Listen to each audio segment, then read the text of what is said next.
Assalamualaikum parents, apa kabar? Alhamdulillah hari ini kita ketemu lagi masih terkait dengan menyapih anak. Jika kemarin saya sharingnya terkait pengalaman pribadi saya bagaimana menyapih kedua anak saya, maka hari ini adalah inti dari sharing kemarin. Sebenarnya mungkin ada yang bertanya, Bunda kemarin itu pakai teknik apa sih? Kok bisa semudah itu cara menyapihnya? Kita akui ya bahwa menyapih anak itu adalah sesuatu yang sulit memang, tetapi kita tetap berusaha untuk melakukannya karena ini melibatkan emosional seorang ibu, sehingga perlu adanya sebuah strategi yang tepat agar si anak tidak trauma dan semakin menjauh dari ibunya. Nah, ini kita namakan dengan winning with love, menyapih dengan cinta. Seperti itu. Nah, sebenarnya sih banyak cara untuk menyapih anak. Mungkin secara turun-temurun dari orang tua kita sudah mengajarkan bagaimana cara menyapi. Namun, winning with love ini saya merasa bahwa ini yang paling cocok bagi saya. Karena winning with love ini, menyapi dengan cinta ini sangat-sangat menentang yang namanya membohongi anak, yang bisa mengakibatkan anak trauma atau bahkan merenggangkan hubungan antara ibu dan anak. Misalnya menyapih anak dengan mengoleskan sesuatu yang pahit atau mengoleskan sesuatu yang pedas pada payudara ibu sehingga anak menolak untuk menyusu pada ibu. Yaitu dengan cara pertama itu kita memang lakukan sounding jauh-jauh hari sebelum tiba saatnya untuk kita menyapih anak kita, terutama dalam hal momentum kapan kita akan memulai. Jadi kita sampaikan ke anak kita setiap hari, setiap menjelang tidur pada saat kita menyusui.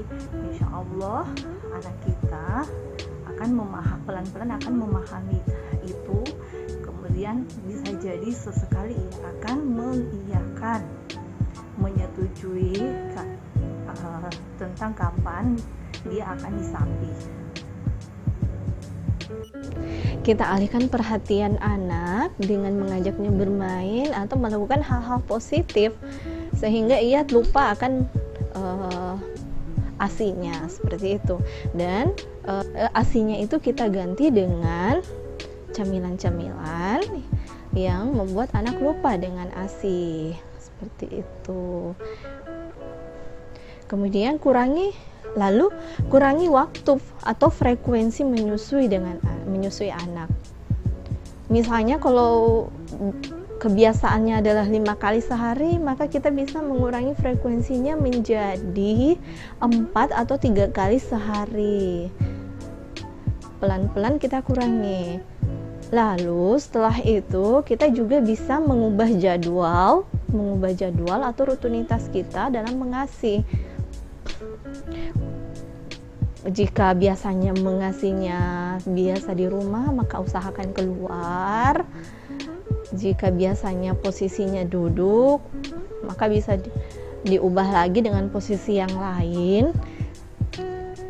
Dan yang paling penting juga termasuk tempat spotnya ya.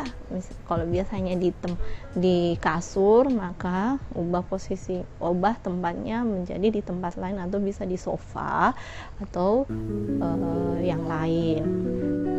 Kemudian kita bisa melakukan penundaan. Ketika anak minta, kita bisa mengatakan nanti ya asinya, nanti ya menyusunya, nanti ya, seperti itu. Jadi pelan-pelan ini akan otomatis mengurangi frekuensi dari menyusunya juga. Ya, semoga ini ini sesuatu yang bermanfaat ya buat ayah bunda yang ingin menyusui, dan tetap semangat untuk menyapih anak, terus berusaha. Yang namanya emosional pada ibu ya pasti ada, tapi kita tetap bersabar. Yang namanya tantrum pada anak itu pasti ada, tapi tetap kita minta bantuan kepada suami dan orang-orang sekitarnya untuk mendukung kita dalam menyapi anak kita. Terima kasih. Assalamualaikum warahmatullahi wabarakatuh.